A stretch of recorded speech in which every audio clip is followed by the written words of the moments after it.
मुझे कोई पूछ रहे थे कि इंग्लिश में पूछ रहे थे गिविंग अप और लेटिंग गो में क्या फ़र्क होता है ना। माना जैसे कभी कहते हैं ना, आपने गिव अप कर दिया, हिम्मतहीन हो गए।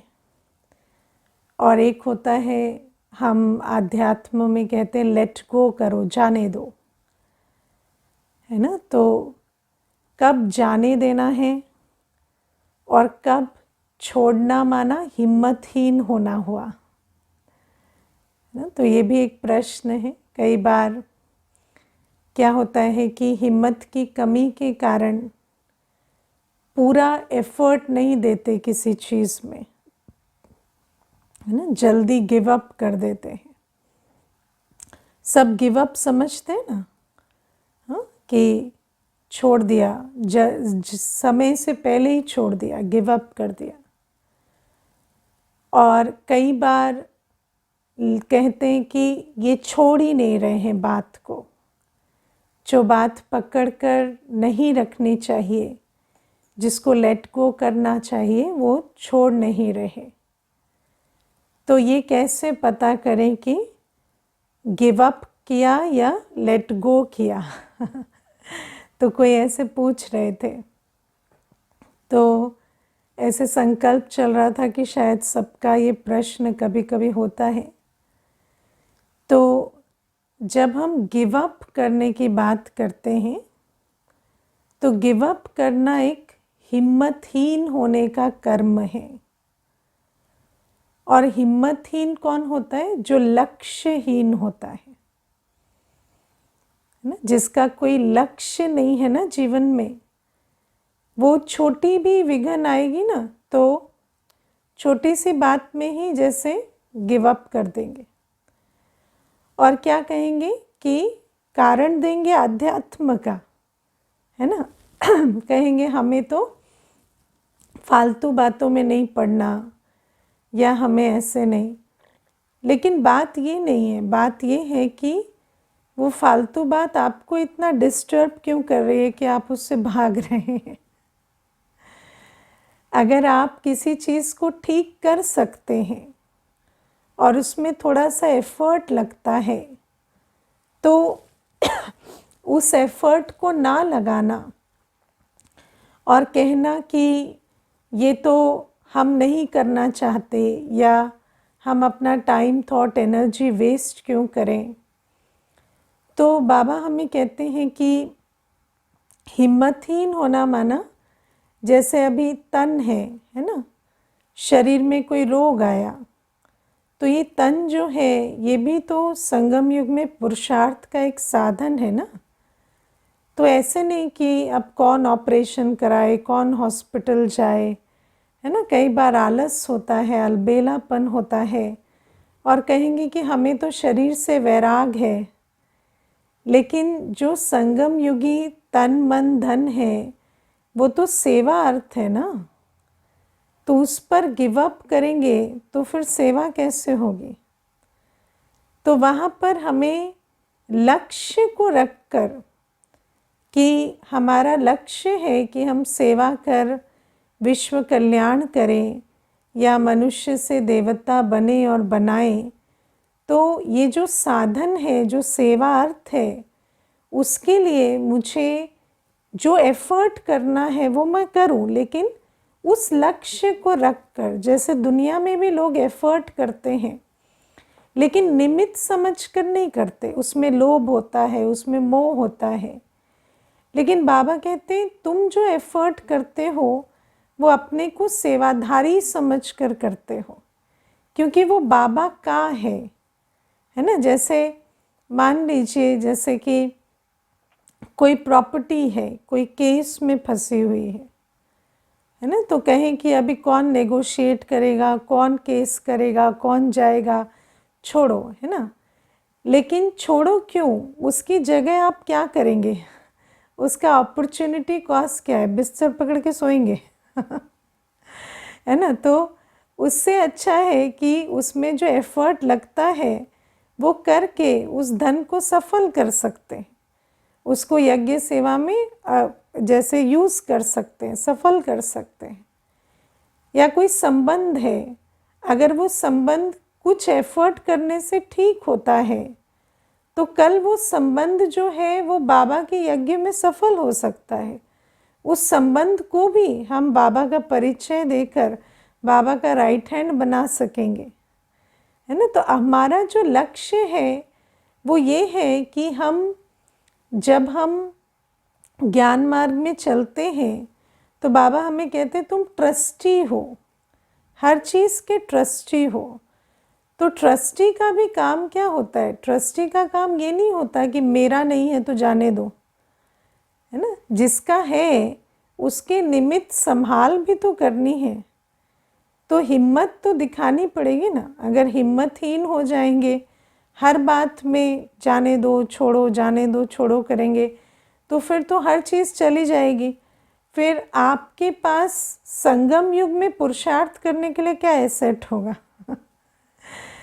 तो बाबा हमें कहते हैं कि ऐसा नहीं है कि हिम्मत नहीं है या आलस है या अपने अंदर लक्ष्य की कमी है, क्योंकि ये भी तो एक लक्ष्य होना चाहिए ना कि हर चीज़ जो मेरी है वो सफल हो। ऐसा नहीं कि वो कोई वेस्ट हो जाए प्रकृति के द्वारा, आत्माओं के द्वारा, वो गलत कार्य में लग जाए, लेकिन मैं उसके लिए कुछ ना करूं। और इसमें भी हमें समझना होता है कि जैसे लेटिंग गो, तो अब लेटिंग गो की बात कहाँ आती है?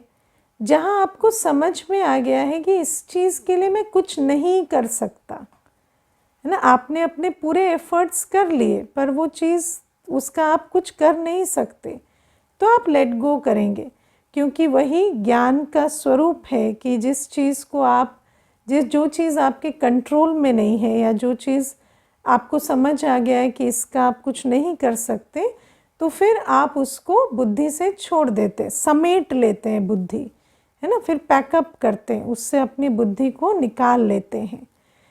तो मान लीजिए कि अब शरीर है, शरीर में कोई बात हुई तो उसका इलाज कराएंगे, पता करेंगे, लेकिन मालूम पड़ा कि इसका कोई इलाज नहीं है, तो फिर उसके बारे में और चिंतन नहीं करना है। फिर समझना है कि ठीक है, फिर ये जो है इसी के साथ मुझे अपना संगम युग का पार्ट बजाना है। लेकिन पहले से गिव अप कर देना ये ठीक नहीं है ना। और क्या होता है कि माया कई रूप लेकर आती है, तो कई बार माया हमें कंफ्यूज करती है ना कि ये जो गिविंग अप है ये एक्चुअली लेटिंग गो है। माया कहेगी कि आपके अंदर तो लोभ लालच नहीं है ना, मोह माया नहीं है, तो इसीलिए आपको कोई परवाह नहीं है। लेकिन बाबा ने ये नहीं कहा है कि किसी चीज़ की परवाह मत करो।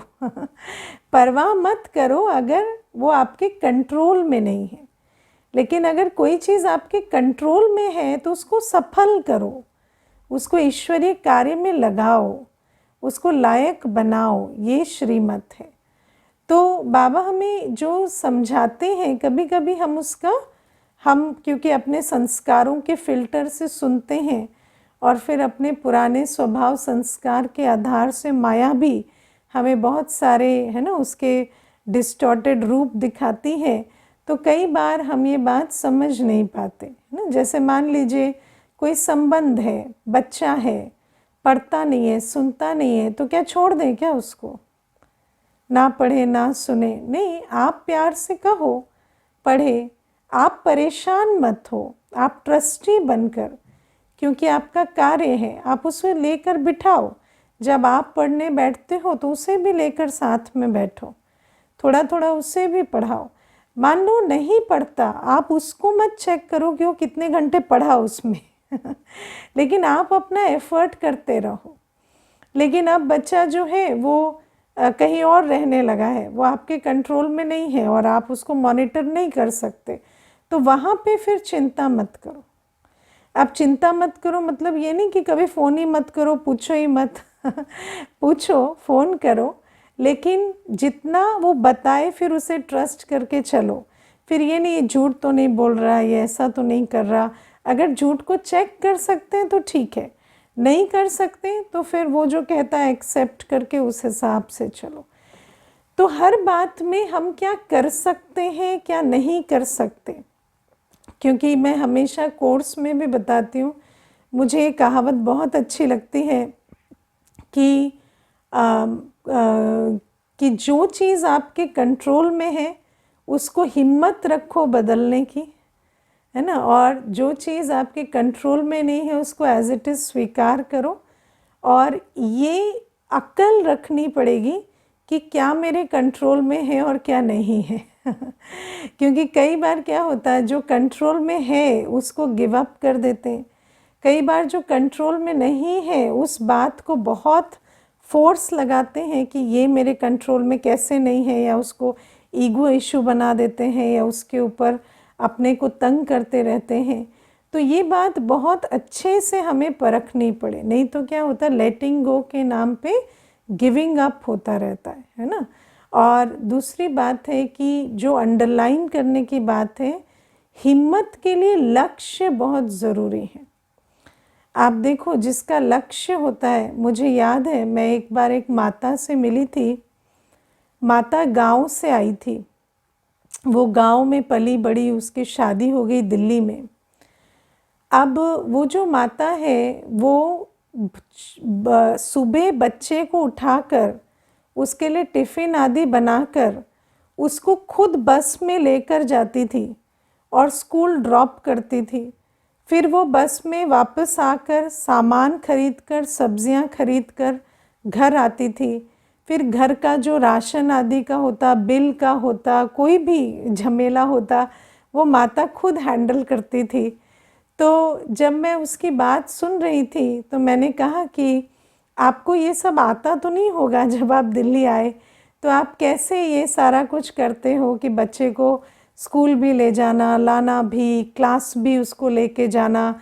फिर उस माता ने जो है जितने भी कुछ कोर्सेज़ भी किए ताकि वो फैमिली को सपोर्ट भी कर सके। तो मैंने कहा आपने ये सब क्यों किया? तो कहते हैं अब बच्चा अपना है तो हम ही तो पालेंगे ना, और कौन करेगा तो अब आप देखो कि उसको आता कुछ नहीं था, लेकिन उसको लक्ष्य है, उसको समझ आ गया है कि ये मेरी जिम्मेवारी है।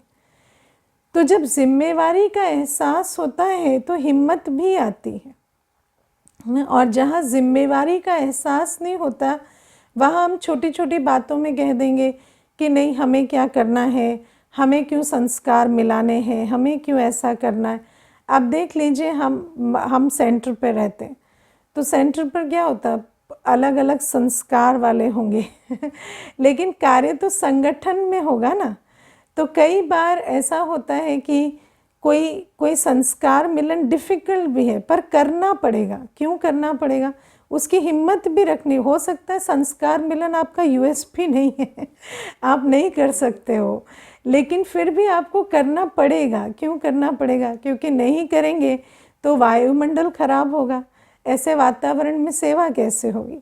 तो इसीलिए आपको जो बात आपको, मानो आपको ये पहले ये संस्कार था कि कोई आपसे रूठता था, आप उसे छोड़ देते थे जाओ रूठे रहो, जब मन करे तो मान जाना लेकिन अब आपको पता है कि वो रूठने में अगर 3 दिन लगाएगा तो 3 दिन सेवा कैसे होगी।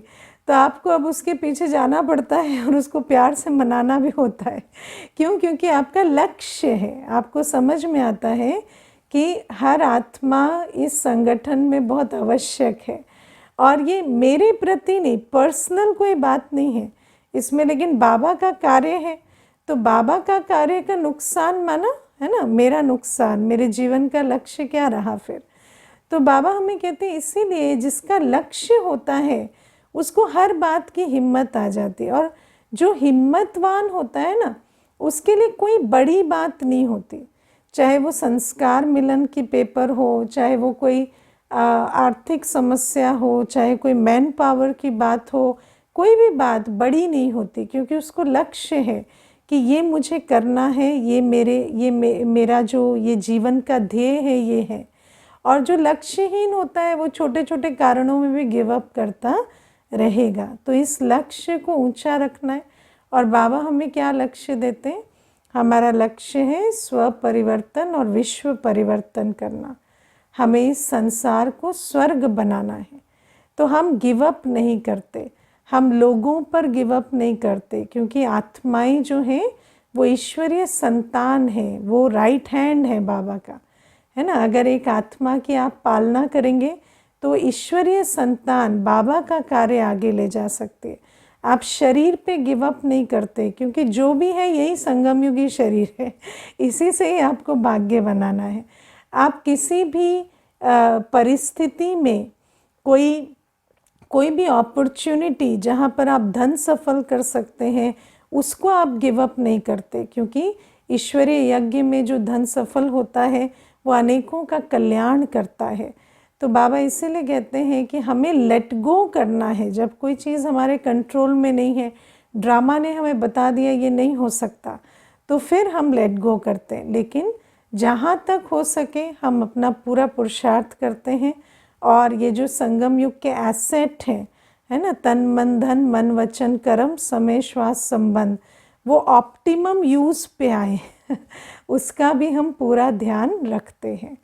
समझ आई बात, है ना। तो ये क्योंकि कोई पूछ रहे थे तो मुझे आया कि क्लास में भी ये बात बता देती हूँ। अब आज बाबा हमें कहते हैं कि गफलत मत करो, है ना, और अपने को आत्मा समझो और स्वदर्शन चक्र फिराओ। गफलत क्या होता है कि अब आप देखो, हम आत्मा हैं और आत्मा की जो शक्ति है, आत्मा परमात्मा संतान होने के कारण आत्मा के अंदर बहुत शक्ति है, लेकिन उस शक्ति को हम रियलाइज़ ना करें। सिर्फ सुने कि आत्मा शक्तिशाली है, लेकिन अगर हम उसका अभ्यास ना करें तो हम उस शक्ति को रियलाइज़ नहीं कर पाएंगे, यूज़ नहीं कर पाएंगे, और अभी नहीं तो कभी नहीं, है ना। जैसे आप देखो, दुनिया में आज एटम के अंदर शक्ति है, या पानी के अंदर शक्ति है, या और कोई तत्व के अंदर शक्ति है। अब देखो, अग्नि जो है उससे भोजन बन सकता है, या उससे आप विभिन्न प्रकार के कार्य कर सकते हैं। ये उस शक्ति को रियलाइज़ करके यूज़ करने से हुआ। आज आप देखो, पानी की शक्ति से इलेक्ट्रिसिटी प्रोड्यूस होती है, लेकिन वो भी तो विज्ञान ने टैप किया ना, उस शक्ति का प्रयोग किया। तो ऐसे ही बाबा हमें कहते हैं, जो आत्मिक शक्ति है, आत्मा के अंदर परमात्मा की संतान होने के कारण आत्मा मास्टर पतित पावन है, मास्टर सर्वशक्तिवान है, मास्टर ज्ञान सागर सुख सागर, मास्टर विश्व कल्याणकारी है। लेकिन आत्मा अपनी शक्ति को कब रियलाइज़ करेगी? जब आप अपनी आत्मिक स्थिति का अभ्यास करेंगे। मनुष्य को तन की शक्ति मालूम है, धन की शक्ति मालूम है, संबंध की शक्ति मालूम है, लेकिन मनुष्य को आत्मिक शक्ति नहीं मालूम।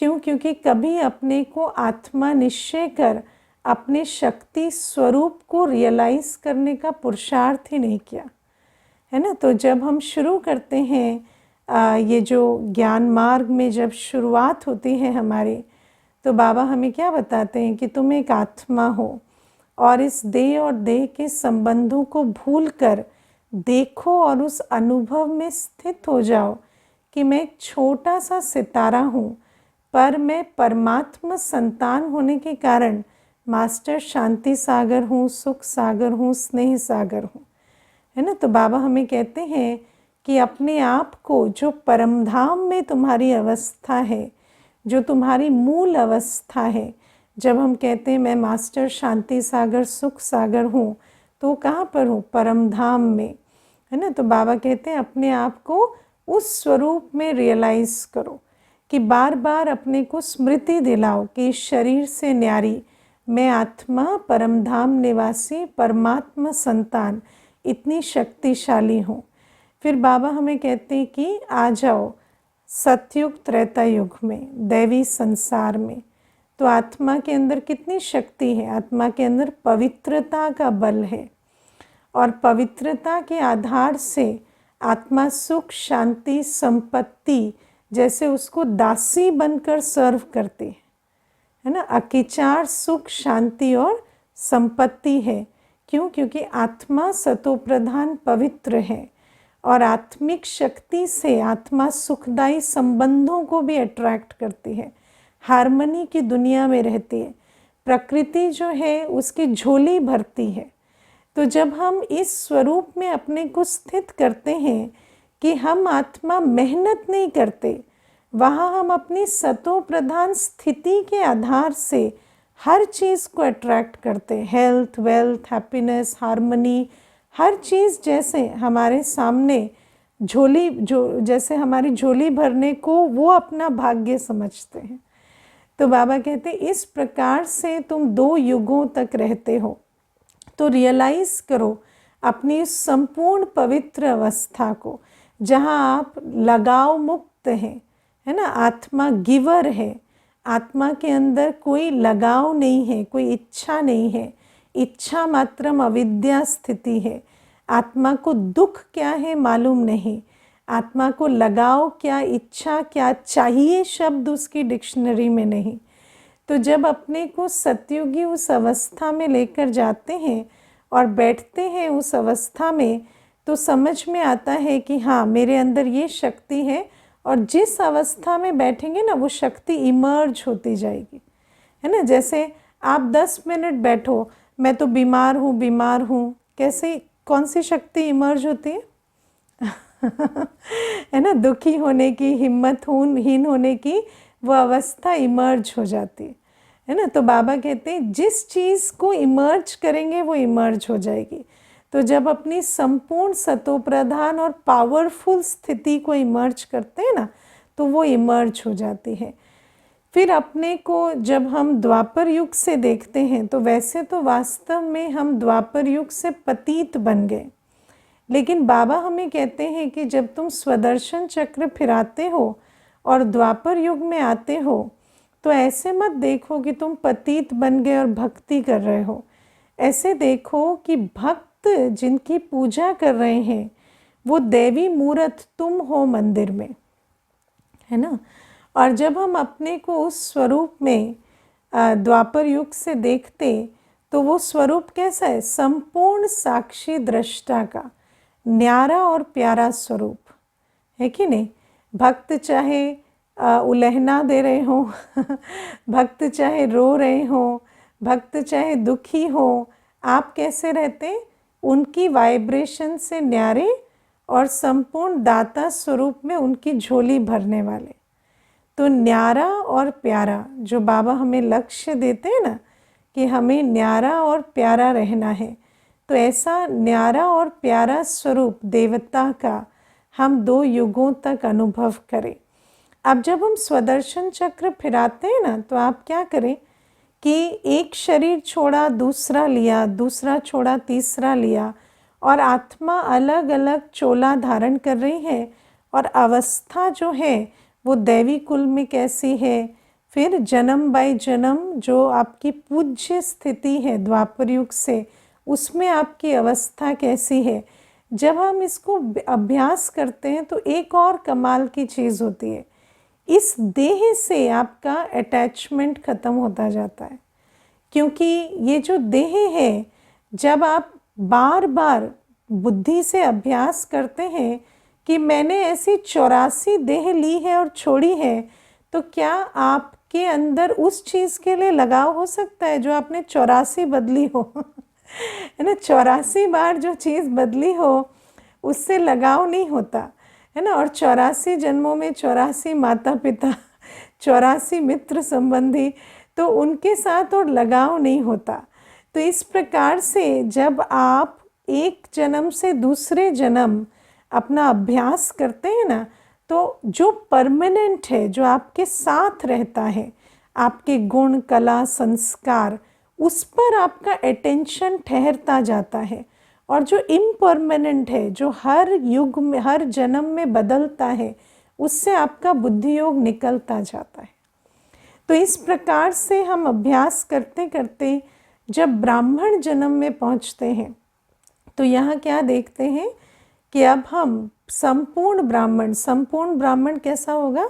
संपूर्ण पवित्र, संपूर्ण आज्ञाकारी, है ना, कि बाबा की श्रीमत पर उठना बैठना, खाना पीना, चलना, सेवा करना, सदा बाबा की श्रीमत पर हाजिर। भले ही इस जन्म में आपके जो लौकिक संबंध हैं या जिम्मेवारियां हैं वो सब कुछ हैं, लेकिन आप पूरी तरह बाबा की श्रीमत पर चल बलिहार होने वाली आत्मा है।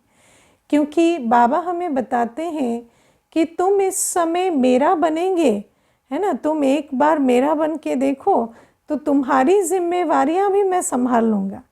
तो उस प्रकार से जो हमारा ब्राह्मण स्वरूप है उसमें हम सब कुछ डायरेक्टली बाबा के साथ करते हैं और इनडायरेक्ट बाई प्रोडक्ट के रूप में सबको संभाल लेते हैं। जब आप शांत स्वरूप हैं, पवित्र हैं, आप हर कदम श्रीमत पर चलते हैं, आपके दुआओं का खाता बहुत है, तो आपके आसपास जो कार्य है या जो आत्माएं हैं उनको संभालने में आपको ज़्यादा शक्ति नहीं लगती, क्योंकि आपका ये जो शक्तिशाली स्वरूप है उससे वो काम चुटकियों में हो जाता है। तो बाबा कहते हैं इस प्रकार से अपने ब्राह्मण स्वरूप को हमें अनुभव करना है। और फिर फरिश्ता स्वरूप कैसा है? बिल्कुल लाइट का स्वरूप, जिसमें न देह का बंधन है न संबंध का, और मैं आत्मा बिल्कुल उन्मुक्त फरिश्ता बाबा की वाइब्रेशन के साथ सारे विश्व की आत्माओं की सेवा कर रही हूँ। फरिश्ते स्वरूप में कोई हदों का बंधन नहीं है, देश का काल का कोई बंधन नहीं है। तो फरिश्ता जो है, मैं फरिश्ता सारे विश्व की सेवा जैसे एक सेकंड में कर सकती हूँ। अभी यहाँ हूँ, अभी लंदन, अभी अमेरिका, अभी हर जगह। तो हर प्रकार से जहाँ भी आत्माएं परमात्मा की शिव बाबा जहाँ भी अपनी लाइट माइट पहुँचाना चाहते हैं वहाँ मैं शिव बाबा का वाहक बन पहुँच जाती हूँ और वहाँ सेवा करती हूँ। तो बाबा कहते इस प्रकार से जब हम स्वदर्शन चक्र फिराते हैं ना, तो हर स्वरूप में हमारे अलग अलग गुण और योग्यताएं इमर्ज होते हैं। जैसे जब हम परमधाम में अशरीरी स्थिति में है, बीज रूप में, तो आत्मा के मौलिक गुण इमर्ज होते हैं। जब हम सतयुग में हैं तो आत्मा के दैवी गुण इमर्ज होते हैं। जब हम द्वापर युग से हैं तो आत्मा के दाता स्वरूप के गुण इमर्ज होते हैं, जहाँ आप साक्षी भी हैं और दाता भी हैं, जहाँ आप न्यारे भी हैं और प्यारे भी हैं। और जब हम ब्राह्मण स्वरूप में हैं तो हमारे आज्ञाकारिता के, डिसिप्लिन के, ये वाले गुण इमर्ज होते हैं। क्योंकि ब्राह्मण जीवन कैसा है? बहुत मर्यादा संपन्न, ईश्वरीय आज्ञा का पालन करने वाली संपूर्ण आज्ञाकारी आत्मा। और फिर जब हम फरिश्ता हैं तो हम बिल्कुल न्यारे स्वरूप, जैसे कि देह और देह के बंधन से बिल्कुल न्यारी आत्मा, इस साकार लोक की कोई खींच नहीं, उस स्वरूप का अनुभव करते हैं।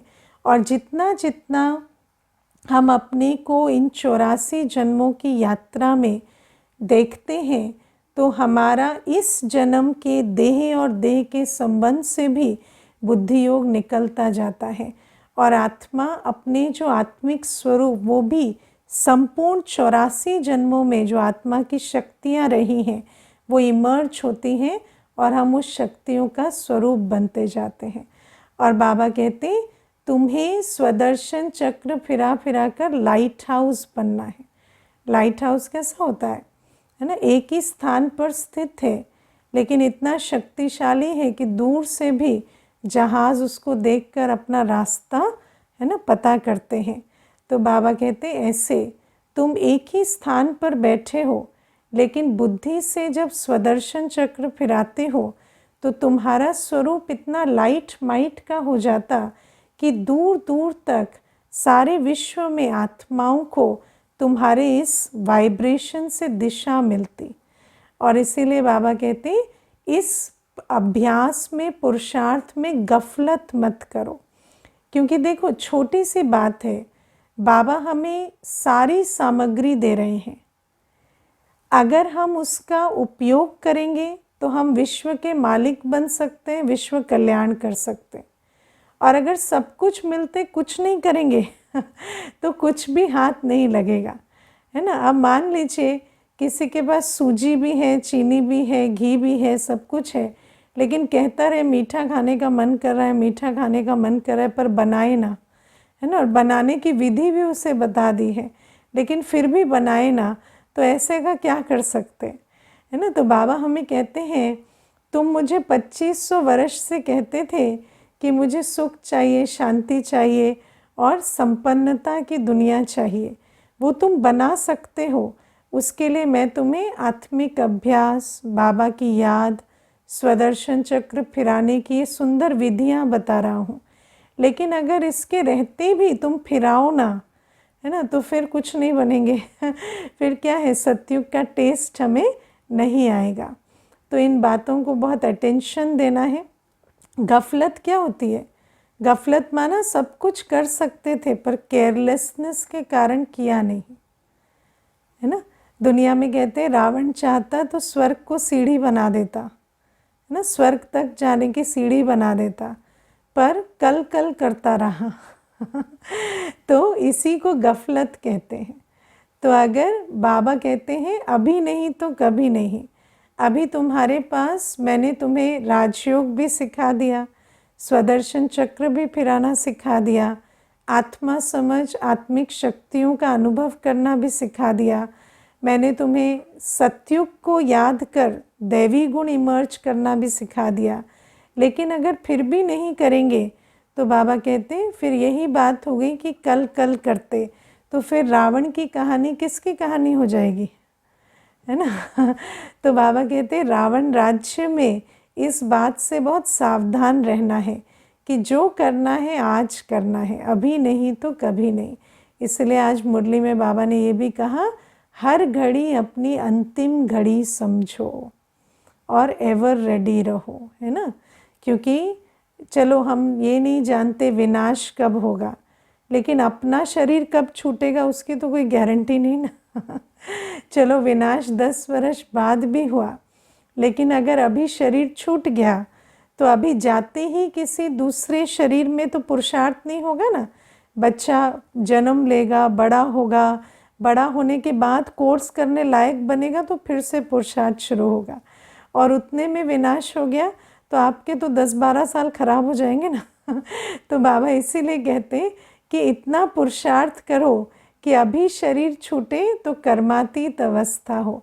ऐसे नहीं सोचना पड़े कि अब अगले में जाके पुरुषार्थ करना है। बाबा कहते एवर रेडी रहो, कंप्लीट अवस्था में रहो। ऐसा नहीं अगले जन्म में जाके सोचना पड़े कि अब हमारा फिर पाठ कब खुलेगा, क्योंकि अगर अगला जन्म जब होता है, मानो ब्राह्मण अगर बीच में शरीर छोड़ दे और अगला जन्म होता है तो पुरुषार्थ तो करेगा लेकिन जाते ही नहीं करेगा, उसमें 10-12 वर्ष 15 वर्ष का गैप हो जाएगा और वो तो बहुत लंबा टाइम वेस्ट है ना। तो इसीलिए बाबा हमें कहते हैं कि ऐसा पुरुषार्थ करो कि हर घड़ी अपनी अंतिम घड़ी समझकर एवर रेडी रहो, कि जब शरीर छूटे तो ऐसा ना लगे कि और थोड़ा टाइम मिलता तो ये कर लिया होता। हमेशा सोचो कि इतना किया है, अवस्था ऐसी बना ले कि आज अभी शरीर छूटे तो भी कोई अफसोस ना हो। अच्छा, ओम शांति।